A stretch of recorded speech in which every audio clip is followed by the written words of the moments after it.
Саламатсыздар ма балалар? Бүгін біз 5-ші сыныптың 495-ші есебін шығарамыз. Есептің берілгені бізде теңдеу берілген. Осы жерде мына x белгісі санды анықтауымыз қажет.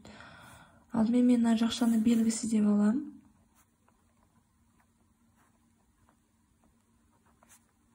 Мына теңнің мәні мына аралас санды өткізем жанына. Оның жанына арғы бетке кері таңбамен, кері амалмен өтеді. 13-тен 10.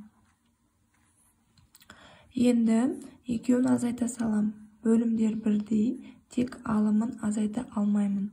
Сол үшін мына аралас санды түрлендірем. 11 бүтін 13-тен 17 деп. Азайтылған 5 бүтін 13-тен 10. Енді азайтсам болады. 11-ден 5-ті азайтсақ. Мына жаққа жазылайын. 11-ден 5-ті азайтамыз 6, бөлімі 13, 17-тен 10 аламыз 7. 6 бүтін 13-тен 7.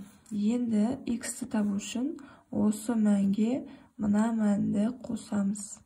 Мына араласан арғы бетке қосу болып өтеді.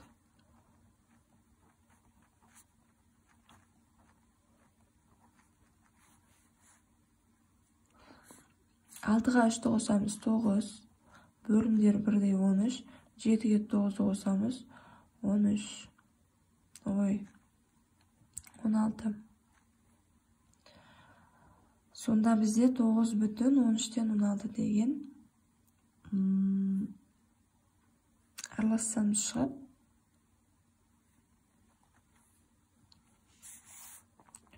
X-тің мәні 9 бүтін 13-тен 16.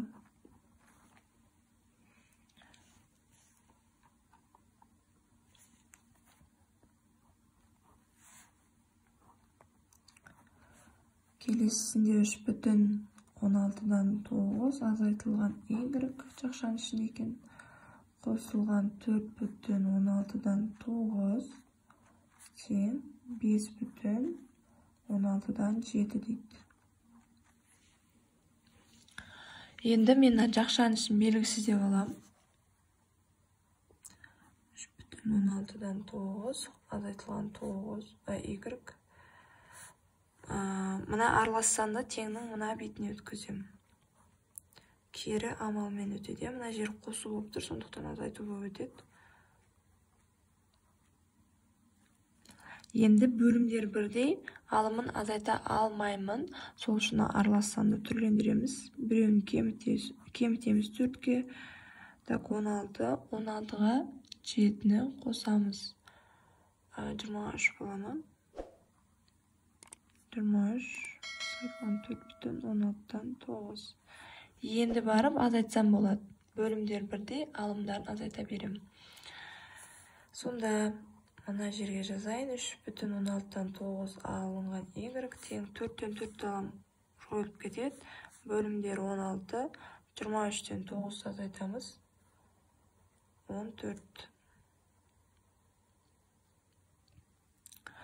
16-тан 14 деген бөлшек шықты. Енді y-ті табу үшін 3 бүтін 16-дан 9-дан азайтамыз. 16-дан 14-ті. Енді балдар, мына аралас саннан мына бөлшек санды азайтуымыз қажет. Азайту үшін мына аралас санымды түрлендіремін. Алымын азайта алмаймын. Сонда 2 бүтін 16-дан 25 болады. Азайтылған 16-дан 14. Енді азайта берсем болады. 2 тұрады өзі, қосылған бөлімі 16, 25-тен 14 аламыз 11. Сонда 2 бүтін 16-дан 11 шығады. Y-тің мәні 2 бүтін 16-дан 11. Келесі үшіншісі 13 бүтін 27-тен 16 қосылған x азайтылған 2 бүтін 27-тен 17 тең 30 бүтін 27-тен 5 дейді. Енді мен алдымен жақшаны белгісіз деп аламын.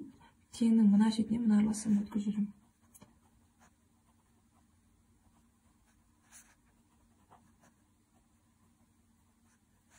Ол кері амалмен өтеді. Енді екеуін азайтсам болады, бөлімдер бірдей, бірақ алымын азайта алмаймын, иә, сол үшін түрлендіріп аламын. 29,27-ге 5-ті қосамыз, 32 азайтылған 13,27-ден 16. Енді азайтсам болады. Азайтқанда мәнін мына жерге жазамын, 29-дан 13-ті аламын. Так, 16 бөлімі 27, 32-ден 16 аламыз, 16. 16,27-ден 16 шығады. Енді x-ті табу үшін мына аралассамды теңнің мына бетіне өткіземін. Ол кері амалымен өтеді, сонда қосу болып өтеді. 27-ден 17 болады. Енді қоса берсем болады, бөлімдер бірдей. 16-ға 2-ні қосам 18, бөлімі 27, 16-ға 17-ні қосамыз 33. Сонда x-тің мәні 18,27-ден 33. Ол дегеніміз бөлшек санды аралассаң айналдырып жүрсек, сонда 19,27-ден 6 қалады. 19,27-ден 6 болады. X-тің мәні осы. Келесі төртіншісі. Y азайтылған 2,25-ден 4, қосылған 4,25-ден 7, 14,25-ден 6 дейді. Енді жақшаның ішін белгісіз деп аламыз.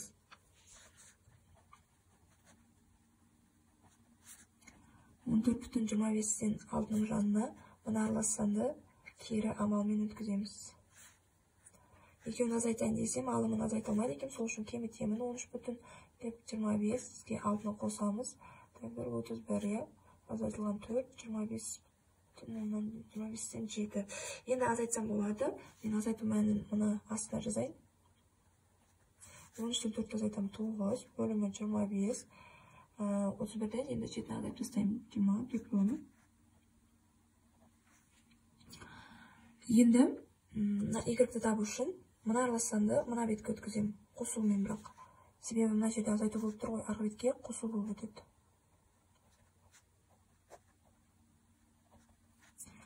9-ға 2-ні қосам 11, бөлімі 25, 4-ке 4-ті қосам 8.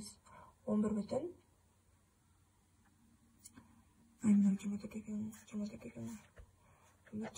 болады. 11 бүтін 25-тен 28. Оны бөлшегін түрлендіріп жүрсек, 12 бүтін 25.